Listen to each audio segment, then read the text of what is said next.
ఈ వీడియో చూసే ముందు జై హనుమాన్ అని కామెంట్ చేయండి. వాస్తు శాస్త్రంలో అదృష్టకరమైన మొక్కలు, దురదృష్టకరమైన మొక్కలు ఉన్నాయి. కొన్ని మొక్కలను ఇంటి తోటలో నాటడం వల్ల కుటుంబ సభ్యులపై ప్రతికూల ప్రభావం చూపుతుంది. ఇంట్లో ఏ రకమైన మొక్కలు నాటాలి, ఏ రకమైన మొక్కలు నాటకూడదు అన్న విషయాల గురించి ఈ వీడియోలో తెలుసుకుందాం. వీడియోని స్కిప్ చేయకుండా చూడండి. మా తెలుగు ట్రూ ఫ్యాక్ట్స్ ఛానల్ని ఫస్ట్ టైం చూస్తున్నట్లయితే మా ఛానల్ని సబ్స్క్రైబ్ చేసుకోండి. మీ ఇంటి ప్రధాన ద్వారం ముందు నిమ్మకాయ చెట్టు, జామ చెట్టును ఎట్టి పరిస్థితుల్లోనూ నాటకూడదు. ఆ మొక్కలకు ఉండే ముళ్ళు మీ కుటుంబంలో కలహాలకు కారణమవుతాయి. అందుకే వాస్తు ప్రకారం ఈ చెట్లను నాటకూడదు. జ్యోతిష్య శాస్త్రం ప్రకారం రేగు చెట్టు ఉన్న ఇంట్లో ఆర్థిక సమస్యలు ఏర్పడతాయి. ఆ ఇంట్లో లక్ష్మీదేవి కూడా నివసించదు. రేగు చెట్టు ఉన్న ఇంట్లో కష్టాలు తప్పవని శాస్త్రాలు చెబుతున్నాయి. కాబట్టి మీ ఇంట్లో రేగు చెట్టు ఉంటే వెంటనే తీసేయండి. చాలా మంది పూజ కోసం వాడే వత్తుల కోసం పత్తి మొక్కలను ఇంట్లోనే నాటుతుంటారు. కానీ ఇంట్లో పత్తి మొక్కను ఎట్టి పరిస్థితుల్లోనూ నాటకూడదు.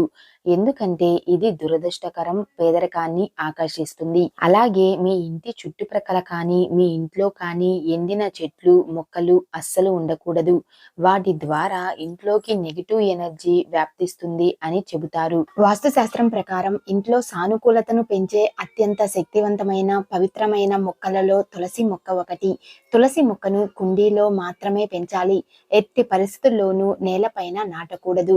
ముఖ్యంగా ఇళ్లల్లో పాలు కారే మొక్కలు, బోన్సాయి మొక్కలు పెంచుకోవడం మంచిది కాదు అని వాస్తు శాస్త్ర నిపుణులు చెబుతున్నారు. ఈ చెట్లు ఇంట్లో పెంచుకోవడం వల్ల కుటుంబంలో భార్యాభర్తల మధ్య కలహాలు, ఆర్థిక ఇబ్బందులు చోటు చేసుకునే ప్రమాదం ఉంది. జ్యోతిష శాస్త్రం ప్రకారం ఇంట్లో గోరింటాకు చెట్టును కూడా పెంచకూడదు. ఈ చెట్టు ప్రతికూల శక్తులచే నివసిస్తుంది. దీని కారణంగా ఇంటి సభ్యులు ప్రతికూలంగా ప్రభావితమవుతారు. అందుకే ఇంటి ఆవరణంలో ఎక్కడా కూడా గోరింటాకు చెట్టును నాటకూడదు. మీ ఇంటి ముందు చెట్లను పెంచుకునే స్థలం ఉంటే మిగిలిన అన్ని చెట్ల కంటే ముందు ఉసిరి చెట్టును పెంచండి. ఇంట్లోని ఈశాన్య మూల ఈ చెట్టును పెంచితే చాలా మంచిదని వాస్తుశాస్త్ర నిపుణులు చెబుతున్నారు. ఈ చెట్టు ఇంట్లోకి పాజిటివ్ ఎనర్జీని తీసుకురావడంతో పాటు మీ కష్టాలను కూడా తగ్గిస్తుంది. ఇంట్లో మొక్కలను పెంచుకునే వారు సింహద్వారానికి ఎదురుగా కానీ కిటికీల పక్కన కానీ చెట్లను పెంచకూడదు. ఇలా చేయడం వల్ల ఇంటి యజమానికి కీడు జరిగే ప్రమాదం ఉంది. మనీ ప్లాంట్ మొక్క మన ఇంటికి సంపదను, అదృష్టాన్ని తెస్తుంది. ఇంట్లో మనీ ప్లాంట్ మొక్కను ఉంచడం వల్ల వృత్తిపరమైన రంగాల్లో విజయం సాధించవచ్చు అని జ్యోతిష్య శాస్త్ర నిపుణులు చెబుతున్నారు. అరటి మొక్క భారతదేశంలోనే అత్యంత పవిత్రంగా పూజించే మొక్క.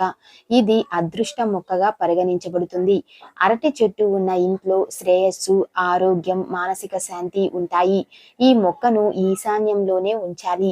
ఇంటి ఆవరణంలో చింత చెట్టును పెంచడం వల్ల ఇంట్లోకి నెగిటివ్ ఎనర్జీ వస్తుంది. వాస్తు ప్రకారం ఇంట్లో వెదురు మొక్కను పెంచితే మీ ఇంట్లో ఊహించని డబ్బు, అంతులేని ఆనందం కలుగుతుంది.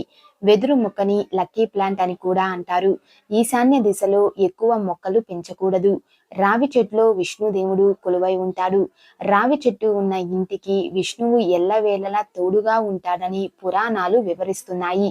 పనస చెట్టు ఇంట్లో ఉండడం వల్ల సంతాన భాగ్యం కలిగే అవకాశాలు ఎక్కువగా ఉన్నాయి. మల్లె చెట్టు ఇంటిని సువాసనలతో నింపడమే కాకుండా సంపదను పెంచుతుంది. ఇది చాలా అదృష్టమని, పాజిటివ్ శక్తి కలిగిస్తుంది అని వాస్తు పండితులు చెబుతున్నారు. ఇంటి ఆవరణంలో ఈత చెట్టు కూడా ఉండకూడదు. ఈ చెట్టు ఉండడం వల్ల కుటుంబంలో ఆర్థిక ఇబ్బందులు రావడానికి కారణమవుతుంది. నారింజ చెట్టు చాలా శుభప్రదమైనది. ఈ చెట్టు అదృష్టాన్ని పెంచుతుంది. శనిదేవుడిని ప్రసన్నం చేసుకోవాలంటే ఇంట్లో జమ్మి చెట్టును నాటి రోజు పూజించాలి. ఇలా చేస్తే ఇంట్లో ఉండే నెగిటివ్ ఎనర్జీ మొత్తం తొలగిపోయి మీకు అదృష్టం కలుగుతుంది. ఈ వీడియో మీకు నచ్చినట్లయితే లైక్ చేసి షేర్ చేయండి. ఇలాంటి మరిన్ని అప్డేట్స్ కోసం మా ఛానల్ ని సబ్స్క్రైబ్ చేసుకోండి.